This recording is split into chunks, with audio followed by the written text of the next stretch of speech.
In this video, I'm going to be revealing to you the secrets to preparing effectively for a performance. This could be an exam, this could be a concert, this could be just a performance in front of people, but I'm going to be revealing to you everything you need to do to make sure you nail that next performance. Let's get straight into it.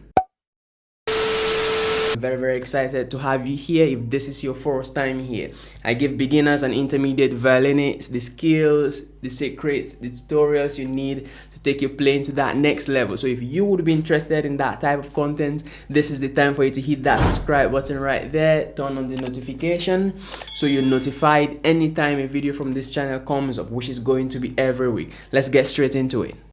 The very first thing you need to do is to listen to your piece or to listen to your song. So for example, you have a piece you're preparing for a recital or a concert, or you have a popular song you preparing to present for a wedding or stuff like that. The first thing you need to do is to listen to it. Listen to how other persons played it, or if it's a popular song, listen to how other persons sang it, or you could find a violin of that song and listen to how other persons played it as well. But I would advise you listen to the singer first, especially the original. If you're dealing with a popular song, listen to it with a relaxed mind, not with the purpose of you want to do it exactly that way. So just listen to it, just enjoy it, right? When you're practicing it, it's going to inspire you to do even better than what you've been hearing. We're gonna go straight into the second point. After you've listened to the piece, the next thing is going to be slow practice. I know you've heard slow practice over and over again, but it has to be in this video. I cannot overemphasize how important slow practice is. If you can do it slow, taking up speed is the easiest thing to do.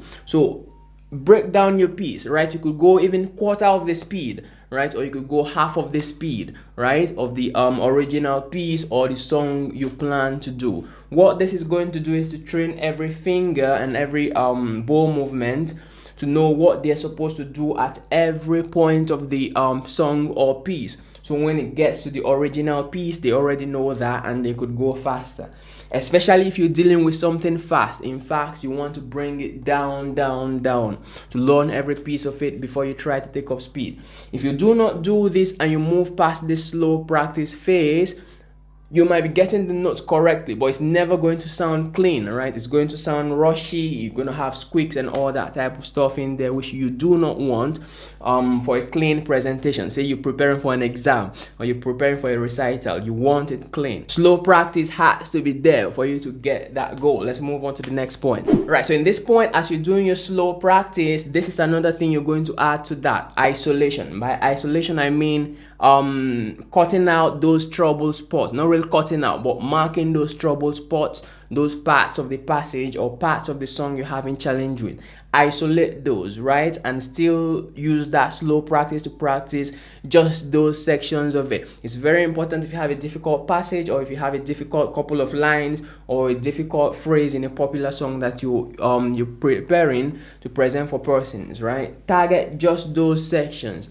Could be sections that are fast, could be sections that the bow changes are a bit weird, right? Target just those sections, right? We call that isolation. So you want to isolate and practice it slow that way. What this is going to do is when you're ready to put the whole piece together as one, these spots are going to be not as hard as they used to be because they've gotten enough attention, enough of your practice and patience on them. So it's going to make them feel easier than they're supposed to be.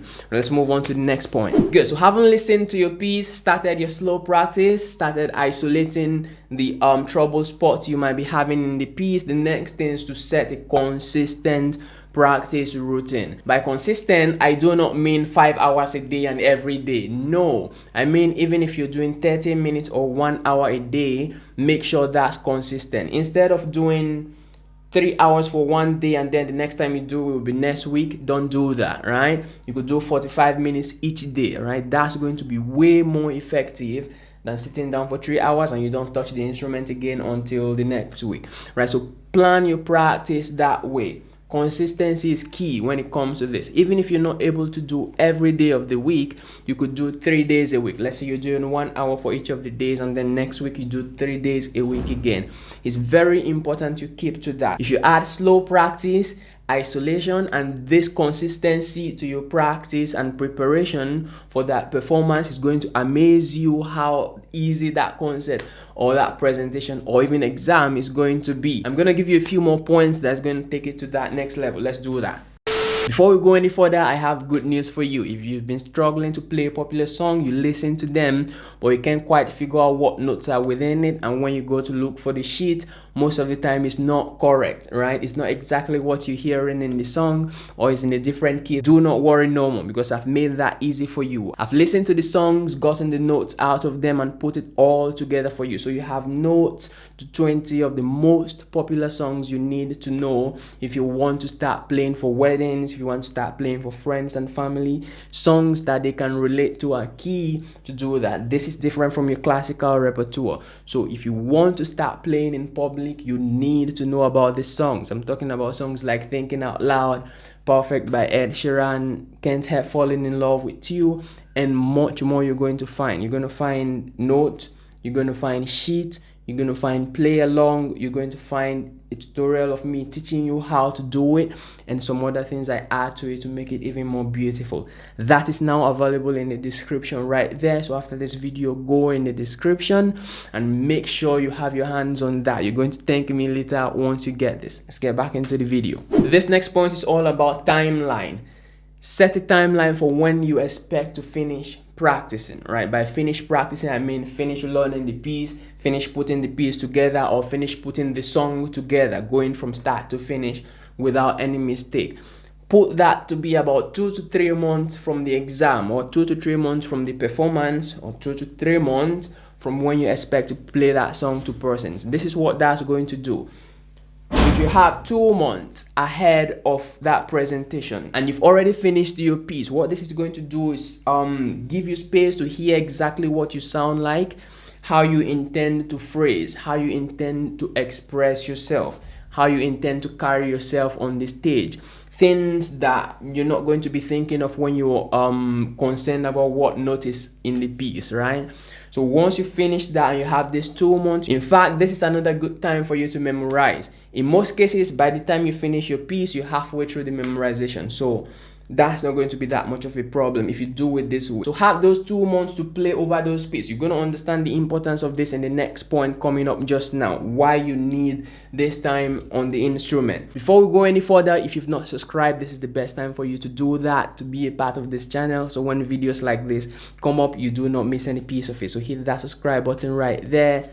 Turn on the notification so you're notified when videos come up. If you're benefiting from this video so far, give me that thumbs up and let me know what you learned from this video in the comment. We're not done, right? We have a few more points for you that's going to help you take that performance over the roof. Let's get into it. For point number 6, I like to call this confidence building. So it's time to perform that piece, that song you've been preparing to people. It could be just one person, could be a church group, could be a very small group at your workplace, and so this is going to be within those 2 months you finish the piece.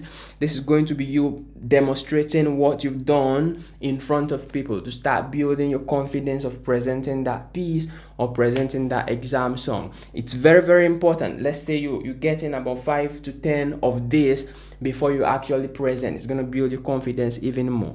And every time you do that, you're going to understand some of the things you could have added to the performance to make it more lively, to make it more enjoyable to people, or to make it more expressive from your own end. It's very important to have this 2 months before the performance, and then using this 2 months to play as much as possible in front of people to start building that confidence. Let's move on to the next point. In this point, the fun starts now. Say you're about 1 week or 2 weeks away from the presentation, the exam, or the performance, right? This is time to take things easy. This is not the time for you to go memorize your piece or cram your piece because you've already done those 2 months ago. This is the time to reduce the amount of practice you do. Have fun. Do other things that make you feel good. Have fun with friends and all that good stuff. Still be practicing, but it's not going to be as intensive as when you're learning the piece. In fact, a couple of days to the presentation, which could be an exam, you want to ease off even more, right?